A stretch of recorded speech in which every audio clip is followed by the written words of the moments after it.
In 2010, creepypastas were at their peak. Lavender Town, Dead Bart, Squidward Suicide, and Gateway of the Mind were all created in those times. But in 2015, they really started falling out. Creepypastas were dying, and kids who read them growing up weren't scared of them as much as they were 5 years ago. It seemed like those stories were treading old grounds and weren't being inventive enough. One of the last creepypastas to ever be popular was Sad Satan, the nail in the coffin.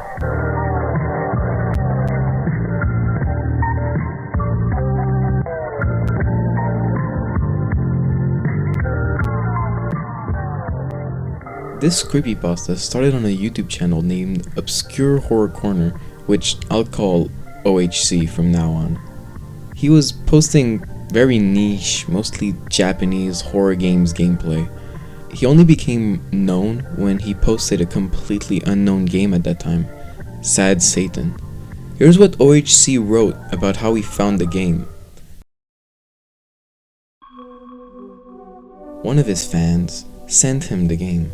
This fan was simply browsing 4chan until he came across a thread made by a user named ZK. In this thread, ZK posted the original Sad Satan game, and he said that this game came from the darknet. But it's not just some random game from the darknet. It was apparently used by pedophiles to trade images of children. This premise is already very dark, but I can reassure you, this game doesn't actually contain anything like that. Here's what the gameplay looked like on OHC's first video. In the first video, the player starts out in a completely dark corridor. Only the skybox above is seen. As the player walks in a straight line, you can start to make out a flashing light in the distance. He slowly gets closer and closer when suddenly, a reversed voice starts speaking. The strange atmosphere amplifies the tension of this strange game. OHC manages to reach the light, but it only illuminates a small part of the wall. The only way to continue is through the dark. The player has no choice, and then this happens. The corridors keep going as strange audios are played. At one point, this weird blurry and black and white filter gets added to the screen. As the video comes to an end, the sounds get so intense the player runs through the brightly flashing corridors until everything stops. Teleported to an unknown place, OHC can only walk, but this time, the walking speed is much slower.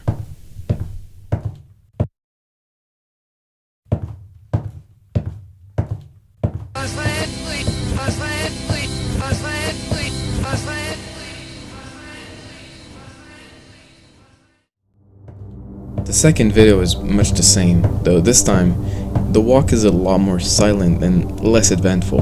The walls also seem to have way better texturing than in the first part. The most important part of this video is a stark and gritty reminder of this game's origin. A disfigured girl stands silently, struggling to breathe.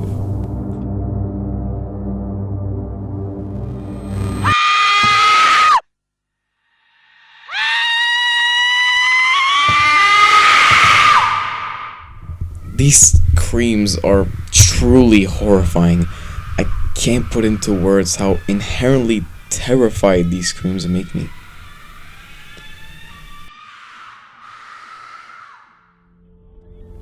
Part 3 shows clearly that the developer was getting better at game design as Sad Satan goes on. This time the player holds a lantern and you can barely see the character's hand holding it in front of himself. The corridors now hold rooms with much better texturing and even depth to the walls. In this video, there's audios of Charles Manson speaking. If you don't know who Charles Manson is, well, he was a prolific cult leader from the 60s which had his followers commit multiple crimes and even homicide. The first audio is a very long monologue about how he lives in his cult, isolated from society. The second one appears in this dark corridor, though the lamp seems to be able to brighten up the place with a faint glow. Manson is heard repeating the same phrase over and over again. If I started murdering people, there'd be none of you left.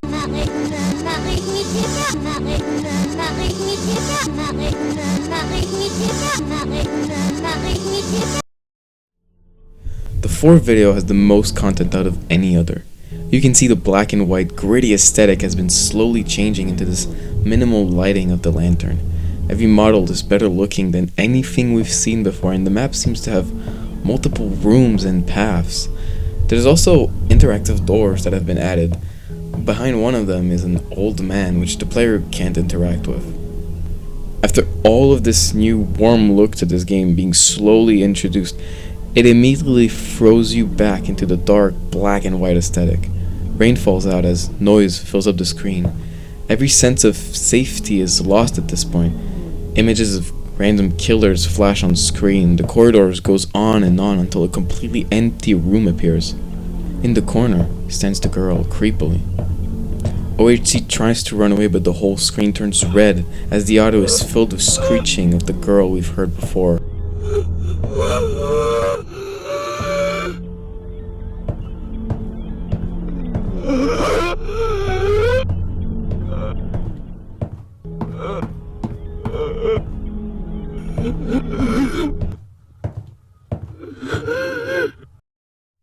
You'd think this is where it ends, but there's actually a 5th part that has been deleted from Obscure Horror Corner's channel for over 4 years now. A re-upload on YouTube shows the player walking through a simple hallway for 6 very long and tedious minutes. The conclusion of this game is the reappearance of the girl, as she now chases down the player. Every time she hits the character, the screen gets blurred and darkened. After being knocked unconscious, the game locks you in a small, empty room with nothing to do but close the game. This video game is such a strange piece of underground horror game. It really does feel like a lost game from the darknet. What's the most terrifying thing about it is its lack of meaning. I mean, there's references to children, but except for that, you have no idea what the intentions of the original creator was. It's even scarier once you start to think that the intentions might not even be to scare you. Really think about it, there's no obvious jump scares, only flashing images and atmosphere. It all makes you wonder about the creator's sanity. You don't know who this person is or even what they meant.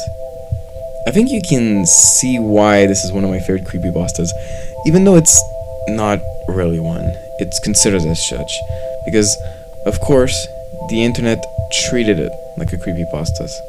People tried to find meaning in the game, they wrote stories about it and made theories on it. Sad Satan became so popular, in fact, that multiple YouTubers and streamers played it. It became one of the more popular creepypastas. Sad Satan, even though it came out in 2015, became a classic. People, including me, truly did love this creepypasta. But this is the moment where I have to stop this bit. I've been calling this a creepypasta over and over again, which is what most people consider it to be, when in reality this game hides something much, much darker. Apparently, only 3 days after the first gameplay footage of Sad Satan was uploaded, a user on 4chan who claims to be ZK made another post. The game Obscure Horror Corner posted is not the real one. It's a censored version. Here is the real Sad Satan. There is a little information about this version of the game, but apparently this is the real version of the game from the darknet. I think you can guess why I didn't do much research on it, but here's what I gathered. The real version of Sad Satan is very similar to the game, except this time there were images left in the game's files, and yes, these are pictures of CP. Horrible, graphic pictures were in this game. It was all real. This game seems to have genuinely been used by disgusting people on the deep web to share these kinds of images. This isn't a creepypasta at all. Okay. To understand what is truly happening, we need to dig through the internet and dig very deep. 3 months before OHC's videos were posted, a YouTube account by the name of Scare Bear posted a video called Sad Satan. Now, since this video has been deleted, the only version that exists now is a censored re-upload where graphic scenes are blurred. You can guess that since this video was deleted, it contained foul, disgusting content. The video is of a poorly filmed, edited tape on an old TV. From what we can see, two masked men seems to be chasing a girl in the forest while the rest of the footage seems to be erotic gore. All this goes on while a distressing song reminiscent of Sad Satan plays in the background. Now, this was all posted before Sad Satan became popular, so it got me very interested to know who this Scare Bear guy was. On his channel, the other videos simply feature low-budget experimental songs that Scare Bear made. What is interesting though is Sad Satan's video description, which credits Gary Graves as the creator of this video.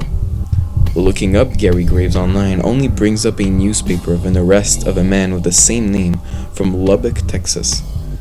Apparently, on February 15th, Gary Don Boyd Graves was arrested after his girlfriend called the police on him. She called because, as she was going through his phone, she found out Gary had multiple images of CP on his phone. Multiple articles say that Gary Graves was facing up to 108 months in prison.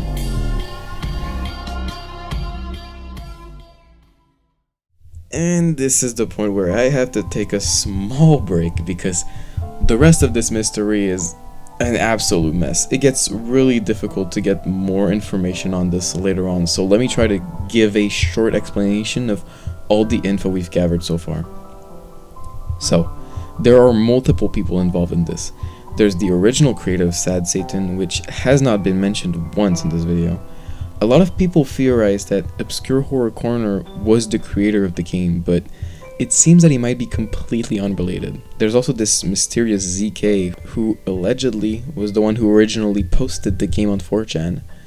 He seems to be simply sending download links of the game and not being the original creator. Then there is Scare Bear, a strange and eccentric artist that published the Sad Satan video on YouTube before OHC's videos were put online. Lastly, there's Gary Graves. Now that you know that there's all these different people related to this story, well, I want to tell you that I am almost certain that Gary Graves is the one behind all of these accounts. I know it's kind of from left field, but I want to prove this to you. And the first one I want to prove is Scare Bear. I first heard that Graves was Scare Bear on multiple Reddit posts, but recently Scare Bear had posted new videos, mostly songs, and one short film called The Adventures of Cartouche. I remembered seeing on articles that Gary was facing 9 years in prison, which means he would still be locked up when the new videos were posted. I thought that it meant that Scare Bear was not Gary Graves at that time, but this short film proved me wrong.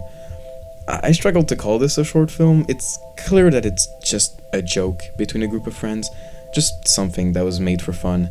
There's only 2 actors in this short, and you guessed it, one of them looks identical to Graves. I know the quality is pretty bad, but I am certain that this is the same person. At that time, I was thinking, this couldn't be possible though. Gary was supposed to be in prison, right? Well, after a lot of research, I dug through multiple legal documents relating to his trial, and turns out Gary Graves was released in June on a personal recognizance bond. He only had some conditions to follow. For example, he could not be left alone with a minor. Yes, this criminal did not spend a single second in prison, even though he had collected and published CP on the internet. There is one last aspect of Scare Bear's online presence which I hadn't mentioned yet, because it'll help me explain why I think Gary owns the other accounts. Scare Bear has a DeviantArt account, and it is disturbing, to say the least. Just before anybody asks, yes, this is the same Scarebearer. I know this because one of his liked posts is called Stuck in Lubbock. Lubbock is the town in which Gary Graves was arrested, so it's fair to assume it's him. Most of his drawings are clear copies of other drawings, but you can tell when Gary does an art piece himself. A lot of them are strange and gory in some way. One of these drawings I can't show in its entirety, but it's important. It features a poorly drawn pregnant woman with her stomach filled with a blotch of blood. There's so much blood on the paper that it became black. This drawing was put in a folder on his account called Blood Art, where he describes his drawings by saying that they were made with real blood. The description of the drawing reads, "New murderer. Symbolizes the abortion of my child by an established murderer." From what you can already guess, Gary definitely had an aborted child, and he very, very clearly resents his ex for it.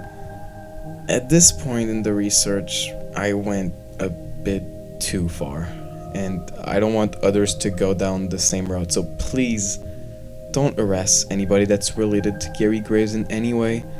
Don't contact them because they are not related to this mystery.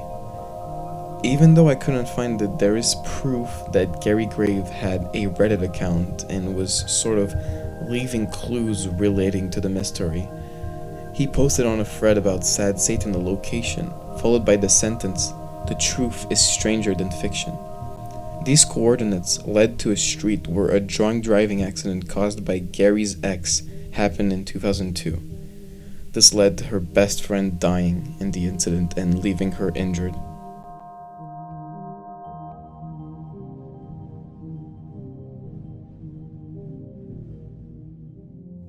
This is why Scarebear calls her an established murderer. What's terrible is that this entire thing is not related to Sad Satan in the slightest. With this tragic incident being mentioned in this mysterious post, and with Scarebear posting gory drawings, it seems clear that Gary Graves is very edgy and wants to create a story. He wants people to seek out some truth about Sad Satan when there isn't really anything more to it. This want to create a false narrative was felt from the very beginning. Even without knowing anything, people still thought this was a creepypasta. And it kind of is. Here's what I think truly happened. In June of 2015, Gary Don Boyd Graves wanted to make an incredible mystery. Something so obscure and bizarre that people would desperately try to understand its meaning. That's why he created a horror game, Sad Satan, which contained CP as a way to be scary. He started to post about it on 4chan under the username ZK. He even posted a video related to the game called Sad Satan. Even though it didn't really add anything to the story, it created an illusion of a mystery, something grander to be solved. A few days later, a YouTube account named Obscure Horror Corner posted gameplay footage of the game in a censored version and it went viral. His plan worked. People were theorizing they want to understand what's going on with this game and what is the story being told. Gary succeeded, but he continued. He kept posting about it on 4chan. He responded to every comment under his Scarebear videos and made posts on Reddit to keep the mystery alive. And he did for 10 years. He went so far as to try to relate his ex-girlfriend's drunk driving accident to Sad Satan, but what's the point? There is no point. Gary is not an artist. He's only a facade of one. He copies others, lazily puts songs together, and endlessly tries to reignite the fire of Sad Satan. But its mystery has died long ago. This was not the story of a fake video game mystery. This was the story of a man who endlessly pursued something that never existed. Sad Satan's mystery never existed. Any meaning it could have had was killed even before its creation. Because this man They didn't want others to get something from Sad Satan. He wanted to get something out of others. Now desperately clutching onto any kind of attention this 10-year-old game still has. But Sad Satan is dead. And that's a really tragic ending to this, but also one I think we can all kind of relate to. We've all had something in our life, something we struggled with and just wish it would work, but sometimes it never does. All you need to do is to move on. And the first step to that is to let go. Folks, thank you for listening to this in its entirety, and I truly hope you enjoyed it. I know this was a kind of dense video, and I tried to make it as comprehensive as possible. I also can't thank you guys enough for the love and support for my last video. It truly warms my heart. Thank you all so much, and I'll see you in the next one.